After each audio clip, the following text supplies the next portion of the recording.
সবাই কাঁদতে লাগলো এইভাবে। সেই পঞ্চম বান, 14 ভুবনের মদন রাজ মনে মনে ভাবলো, আমি তো বান নিক্ষেপ করেছিলাম, বানের কাজ সেরে আবার তুনে ফিরে আসবে, কিন্তু কেন এখনো তুনে ফিরে এলো না? যাই তো একবার দেখে আসি তো। সেই 14 ভুবনের মদন রাজ কন্দর্প দর্পাহা মহাতর্পী তিনি নিজেই সেখানে গিয়ে পৌঁছালেন। একি আমি কি জন্য এলাম সব ভুলে গেলাম। কেন কেন আমি ভুলে গেলাম? আমি কি জন্য এসেছিলাম ভুলে গেলাম। ও মায়েরা, প্রমাণটা দেখুন। মদনরাজ কি জন্য গেছে রাধা গোবিন্দের সামনে, সে ভুলে গেছে। আজকে ভাবুন, এটা প্রমাণ দেখুন। কিসে প্রমাণ? প্রমাণটা কি? প্রমাণটা হলো এই আপনারা। বলুন তো, আপনাদের কারোর এই মুহূর্তে বাড়ির কথা মনে আছে কি? আছে? কার কার বাড়ির কথা মনে আছে হাত তুলুন। কার কার মনে আছে হাত তুলুন দেখি। আছে কারো মনে? বাড়ির কথা কারোর মনে নাই। কারণ আপনারা এখানে স্বয়ং রাধা গোবিন্দের যুগল মূরতি দর্শন পাচ্ছেন, লীলা আস্বাদন করছেন, তাই না? সেই মদন রাজেরও তাই হয়েছে। যেই মাত্র রাধা গোবিন্দ মূরতি পানে দর্শন করেছে, অমনি সঙ্গে সঙ্গে তার পুরনো স্মৃতি ভুলে গিয়ে নতুন স্মৃতি তার মস্তকে প্রবেশ করেছেন। তাই গৌর হরি হরি বল হরি বল। ভুলে গেল কি জন্য এসেছিল। ভগবানের নাম এই জন্য করতে হয়। ভগবানের নাম গুণগান কীর্তন করলে, ভগবানের দিকে তাকালে না, ভেতরের হিংসা দেশটা ভয়ে পালিয়ে যায়। পবিত্র হয় মনটা, সরল হয়। সঙ্গে সঙ্গে দর্শন করে গোবিন্দের রাধারানীর যুগল চরণে 14 ভুবনের মদনরাজ ছুটে গিয়ে লুটিয়ে পড়ে, হে গোবিন্দ,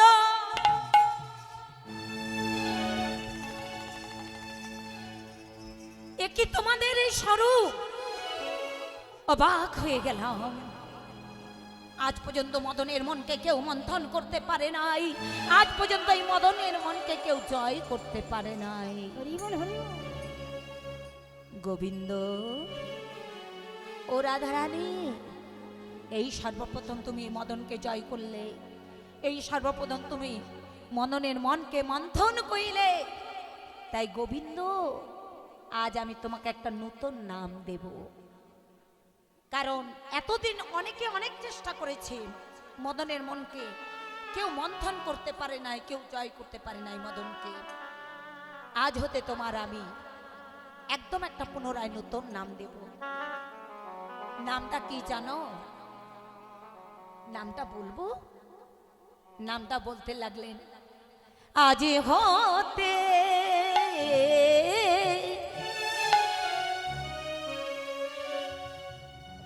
আমি যেতাম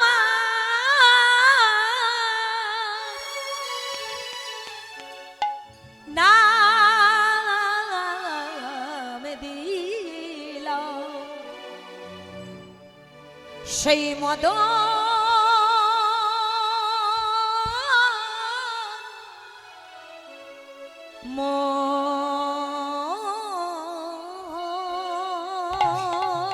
তোমার নামে দিলাম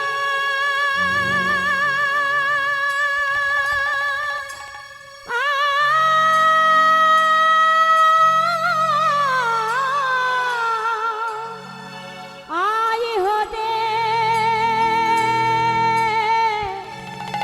মদন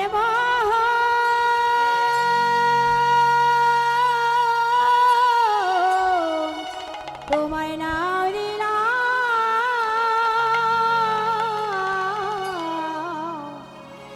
মদন মোহন হে গোবিন্দ।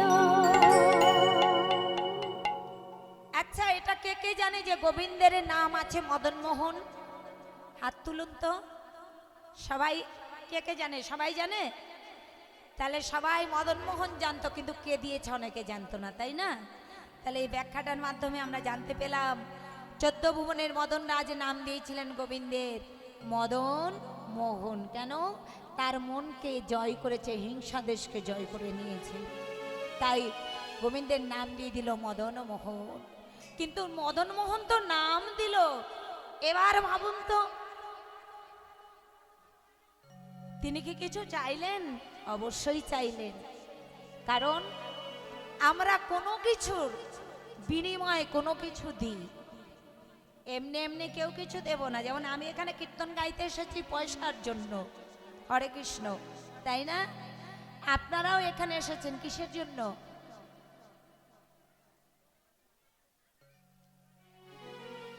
ভগবানের গুণাগুণ কীর্তন শুনে জ্ঞান বৃদ্ধি পাবার জন্য। তাহলে এখানে কিছু না কিছু একটা সকলেরই কারণ থাকছে, থাকছে তো? কিছু না কিছু একটা কারণ থাকছেই সকলের মধ্যে, ঠিক না? এইবার মদন রাজ চাইলেন, গোবিন্দ তুমি যখন আমার মনটাকে মন্থনই করলে, আরে বাবারে, মন্দিরে এই কজন একদম কত চিৎকার করে কথা বলছে না। তুমি যখন এই মদনের মনকে জয় করলে, জয় করিলে আজ হতে তোমার নাম দিলাম মদন মোহন। মদন মোহন। কিন্তু গোবিন্দ আজ তোমার কাছে কিছু চাইব, তুমি আমায় কথা দাও, তুমি আমায় সে ধন দিবে। সে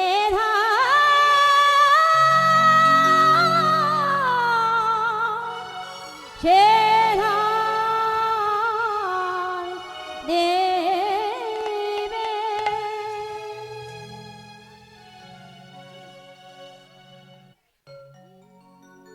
বলো তুমি আমায় কথা দাও, সে ধন তুমি আমায় দিবে। গোবিন্দ আগত জন্মে তুমি আমায় আর মদন কুলে জন্ম দিও না। কেন জানো? ওই মদন কুলে যদি আমায় তুমি জন্ম দাও, তাহলে আমাকে আবার রাশি রাশি পাপ করতে হবে। জানি না কবে একটু সৌভাগ্য পুণ্যের কাজ করেছিলাম, যে পুণ্যের কারণে আজ আমি রাধা গোবিন্দ মূর্তি দর্শন পেয়েছি। আবার নতুন করে এক পাপের জগতে আমি আর যেতে চাই না। গোবিন্দ হে,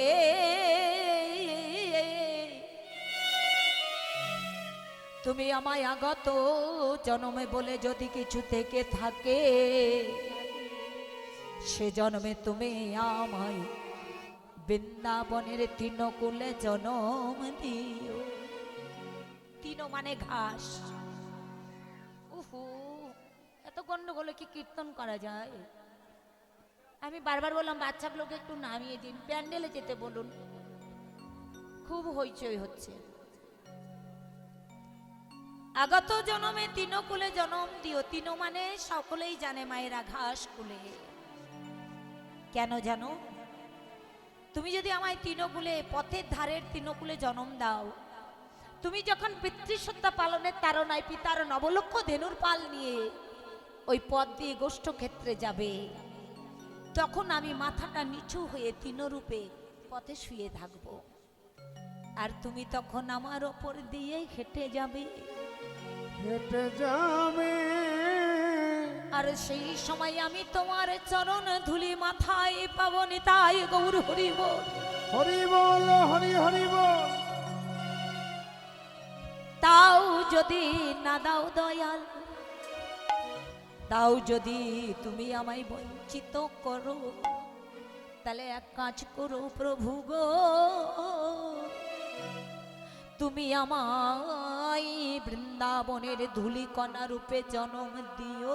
ধূলিকণা রূপে জন্ম দিও। কেন জানো? তুমি যখন মায়ের কোলে বসে নবনীর সেবা করে পিতৃসত্তা পালনের তাড়নায় পিতার নবলক্ষ গোধেনুর পাল নিয়ে এবং তোমার সখাবিন্দদের নিয়ে পথ দিয়ে যাবে গোষ্ঠক্ষেত্রে, সেই সময় আমি ধুলা হয়ে শুয়ে রব, আর তুমি যাবে হেঁটে হেঁটে, আমি তখন তোমার চরণ জড়াবো। তখন তাই তোমার গৌর হরি চরণ হরি জড়াবো। তখন তোমার চরণ জড়াইবো। আমি তখন তোমার চরণ জড়াবো। এইটুকু দিও মোরে তখন তোমার চরণ জড়াইবো। এইটুকু দিও মনে তখন তোমার চরণ জড়াবো। বলি এইটুকু দিও মোরে প্রভু বঞ্চিত করো না হে নিতাই গৌর হরি এইটুকু দিও মনে প্রভু বঞ্চিত করো না আমায়। এইটুকু দিও মনে চরণটুকু দিও মনে।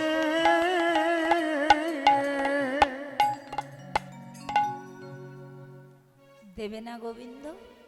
কিছু বলছো না কেন? ও এটাও তুমি দিতে কঞ্জুসতা করছো? ঠিক আছে, তবে তোমার কাছে করজোরে আমার এইটা অনুরোধ, তুমি যদি তৃণকুলে জন্ম নাও দাও দুঃখ নাই, ধূলিকণা রূপে জন্ম নাও দাও দুঃখ নাই, কিন্তু আগত জন্মে তুমি আমায় এমন একটা কুলে জন্ম দিও, তুমি তোমার চরণ ধুলি থেকে আমায় বঞ্চিত করেছো, তাতেও আমার দুঃখ নাই। আগত জন্মে তুমি তোমার ভক্তির চরণ ধুলি থেকে যেন আমায় বঞ্চিত করো না, নিতাই গৌর হরি বল। আমায় বঞ্চিত করো না। আগত জন্মে বলে যদি কিছু থেকে থাকে দয়াল, তুমি আমায় বৃন্দাবনে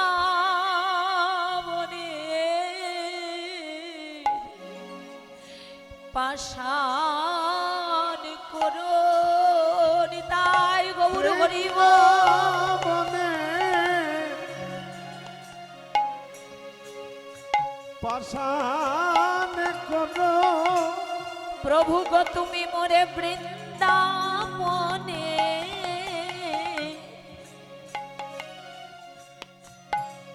ওই পাশান করো,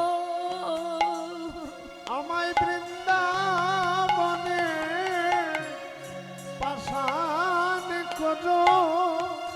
গোবিন্দ হঠাৎ করে প্রশ্ন করলেন, আমি যদি বৃন্দাবনের পাষাণ কুলে তোমাকে জন্ম দিই তাতে তোমার লাভটা কি হবে?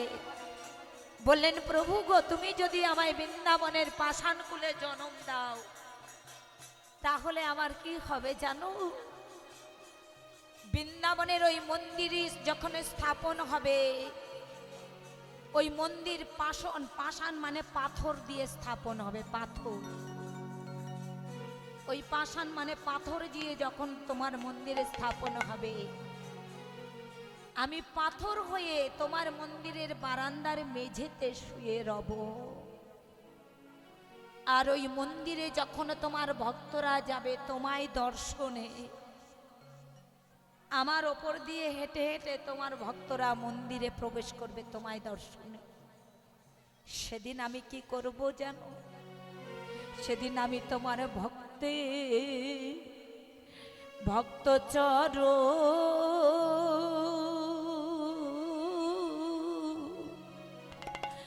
চরণ ধুলি পাব,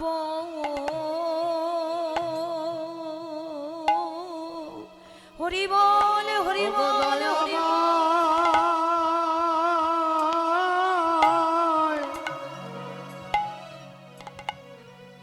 সেদিন ভক্ত চরণ ধুলি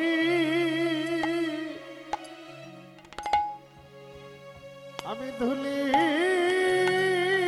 পাব।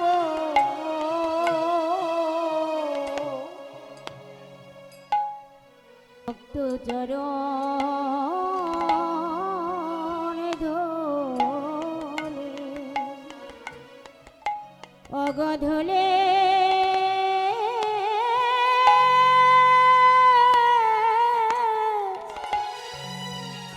অগধলে পাব।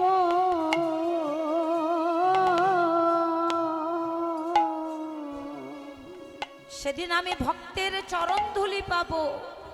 আর যেদিন আমি ভক্তের চরণ ধুলি পাবো, সেই ভক্তির চরণ ধুলি নিয়ে আমি কি করব জানো? কিছু খেয়েও নিব, আবার কিছু মেখেও নিব। নিতাই গৌর গরিব। কিছু খেয়ে নেব ওগো মেখে নেব, কিছু খেয়ে নিব,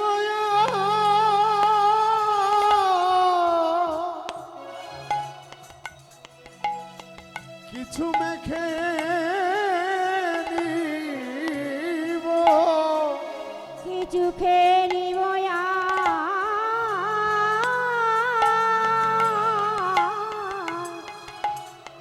কিছু মেখে নিব। সেদিন আমার বাসনা পূর্ণ হবে,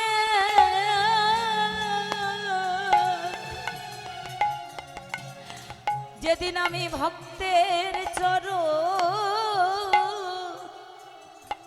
ধুলি পাবো। আমার বাসনা আহারে ওগো পুরাণ হবে,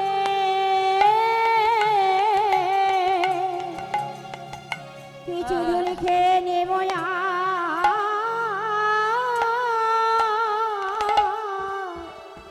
ওগো মেখে নেব। ভক্তের চরণ ধুলির এত শক্তি, এত গুণ আমি নই মা, ভগবান তিনি নিজেই বলেছেন, আমা হতে আমার নাম বড়, আমার নাম হতে আমার ভক্ত বড়, আমার ভক্ত হতে ভক্তের চরণ ধুলি আরো বড়। নিতাই গৌর হরি। হরিব সেই দিন ভক্তের চরণ ধুলি পাবো বলি, সেদিন আমার জনম ধন্য হবে। আমার উলুধ্বনি। ধন্য হবে, আমার জন্ম ধন্য হবে, আমার জনম ধন্য হবে। যেদিন ভক্ত চরণ ধুলি পাবো, আমার জনম ধন্য হবে। যেদিন ভক্ত চরণ ধুলি পাব, সেদিন পাষাণ জনম ধন্য হবে। হরি বল। আমার জনম ধন্য হবে, পাষাণ কুলে জন্ম, আমার জনম ধন্য হবে, আমার জনম ধন্য হবে। ভক্ত চরণ ধুলি পাব, যেদিন আমি ভক্তের চরণ ধুলি পাবো, সেদিন আমার জনম ধন্য হবে। তাই মদনের অহংকার চূর্ণ বিচন্ন হয়ে গেল। আমার গৌরতনু দর্শন করে দেখলেন, হাই হাই, আমি কার সঙ্গে আমি নিজেকে তুলনা করলাম? এ আমার অপরাধ, এ আমার ভুল। আমার আহা, রাধা গোবিন্দের মূর্তি দর্শন করে আমি আজকে আমার চৈতন্য ফিরল। একদিকে লীলা, অন্যদিকে জীব শিক্ষা। আজকে মদনের ব্যাখ্যাটা এখানে দিলাম, আপনারা আস্বাদন করে কি বুঝলেন? এটাই বোঝা গেল যে ভগবানের নাম গুণাগুণ কীর্তন গাইলে, ভগবানের রূপে নয়ন পড়লে একবার হৃদয়ে ভক্তির উদ্গম হয়, চঞ্চলতা হৃদয় শান্ত হয়, এবং দেহস্থিত ইন্দ্রিয়গণগুলো তাদের যে চঞ্চল ভাব থাকে তারা শিথিল হয়নি। তাই গৌর হরি। হরিবল হরিবল। এত ইন্দ্র প্রীতি বাঞ্ছা তারে বলে কি? কাম। কৃষ্ণ তারে বলে প্রেম। তাই তো আমি নিজের সুখের জন্য যেটা করব সেটা হলো কাম, অর্থাৎ এখানে স্বার্থ এসে গেল। আর কৃষ্ণের সুখের জন্য আমি যেটা করব, গুরু গৌরাঙ্গ গোবিন্দের সুখের জন্য যেটা আমরা করব, সেটাই আমাদের ওই ওপরে সেই বৈকুণ্ঠে যাওয়ার 1 ধাপ 2 ধাপ 3 ধাপ করে করে সিঁড়ি, 16টা সিঁড়ি লাগবে। নিতাই গৌর হরি বল। ওই 16খানা সিঁড়ি একটু একটু করে আমাদের এখন থেকে তৈরি করতে হবে। নিতাই গৌর হরি। একটু জোরসে উলুধ্বনি। তাই গো হরিবল হরিবল। রাধে। বাহ, খুব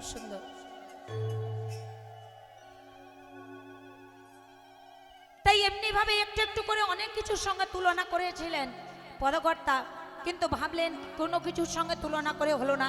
এই জগতের চাঁদের সঙ্গে তুলনা করলেন, হলে না। কেন হলো না? কারণ এই জগতের চাঁদের লয় আছে, ক্ষয় আছে, পক্ষ আছে, পক্ষী আছে, রোগ আছে, বিকার আছে। তাই পার্থিব জগতে আমাদের মধ্যে যে সমস্ত রোগগুলো আছে, এই ধরুন কারোর হাই সুগার, ডায়াবেটিস, এই সমস্ত রোগগুলো, ক্যান্সার থাকলে যখন কখন মরে যাবে আমরা কেউ জানি না, কেউ জানি না। তাহলে রোগযুক্ত দেহর কোনো গ্যারান্টি নেই, আছে কোনো গ্যারান্টি নেই। তাহলে এমন এই জগতের চাঁদ, এই আমাদের প্রতিদিন আকাশে যে চাঁদ ওঠে, এর রোগ আছে, বিকার আছে, কখন মৃত্যু হবে ঠিক নাই। কিন্তু আমার গৌর চাঁদ এমন একটা চাঁদ যার কোনো রোগ নাই, বিকার নাই। শুধু তা নয়, এই জগতের চাঁদ তিনটি জায়গায় আলো দিতে পারে না। কোন তিনটি জায়গায়? ভরের কোণে, গভীর পণে, আর বিশেষ করে ভক্তের হৃদয় অঙ্গন মাঝে। নিতাই গৌর হরি বল। এই জগতের চাঁদ পারবে না, কিন্তু আমার গৌর চাঁদ পারে। আরো কি পারে? আমার গৌর চাঁদ ভক্তের নিজ গুণে কৃপা করে একবার যদি ভাগ্য আকাশে উদয় হয়, ভক্তের বলি আধার জগৎ আলো করে। হরি বল। আলো করে আধার জগৎ আলো করে। গৌর চাঁদের কৃপা হলে আধার জগৎ আলো করে। আর গৌর হরির কৃপা হলে বলি আধার জগৎ আলো করে। হরি বল।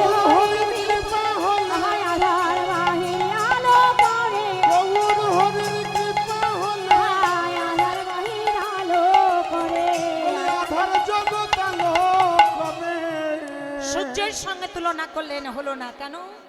সূর্য আলো দান করে, তাই তো, কিন্তু হলো না এই কারণে সূর্যের আলোটার মধ্যে একটা তাপ আছে, তাপ সমূহ। আমার গৌরের অঙ্গে থেকে এই 6টা আলো দেয়, কিন্তু গৌরের অঙ্গের যে জ্যোতি আলো 6টা, সেটা হলো শীতল হইতে সুশীতলতম। আর সূর্যের যে আলো দান করে সেটা হলো গরম। দেখবেন রোদ্দুরে গেলেই তাপ লাগে, গরম লাগে।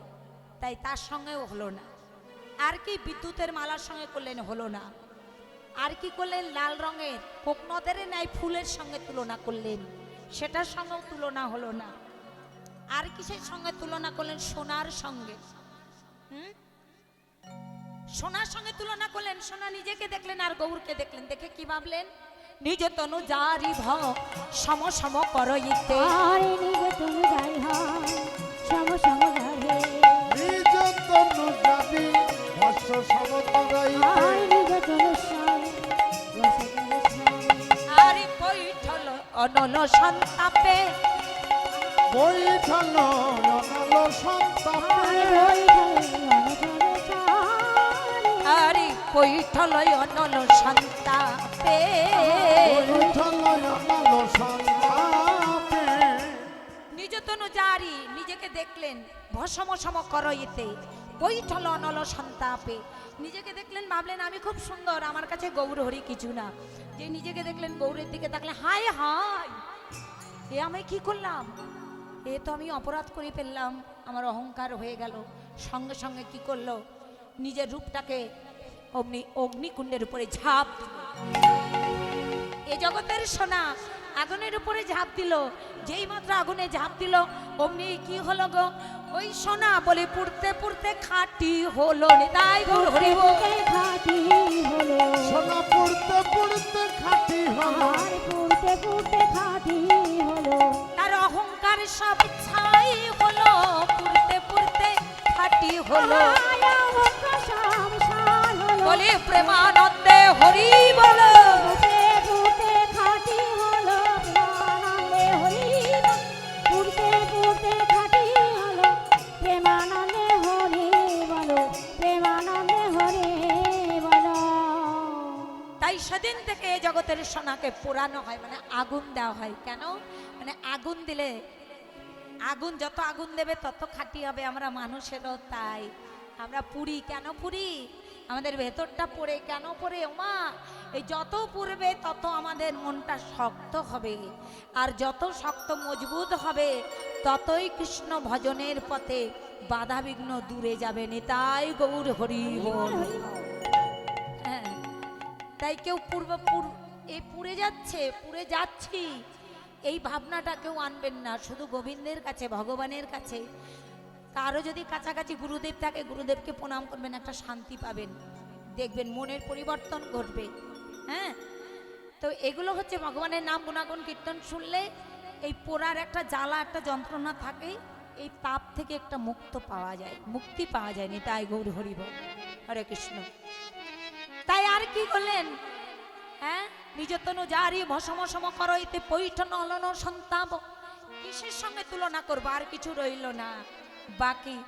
যা সম বিধি কয় ধিক নাহি অনুভবী, আর যা সমবিধি কেন যদি চলে সময় যা সময় হিত নাহি অনুভবী, আর যা সম বিধিক অধিক নাহি অনুভবী, যা সমবিধিক অধিক নাহি অনুভবী, তুলনা দিবার নাহি ঠোর, আহা তুলনা হে, আহা তুলনা হে দেবার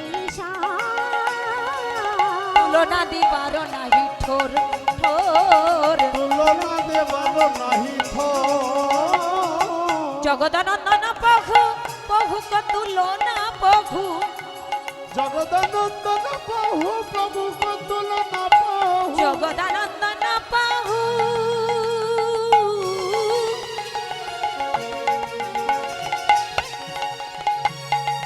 তুলনা প্রভু। আহার জগদানন্দ প্রভু প্রভু তুলনা প্রভু, নিরূপম নিরূপম গৌর কিশোর, আহা নিরূপম, আহা নিরূপম গৌর কিশোর,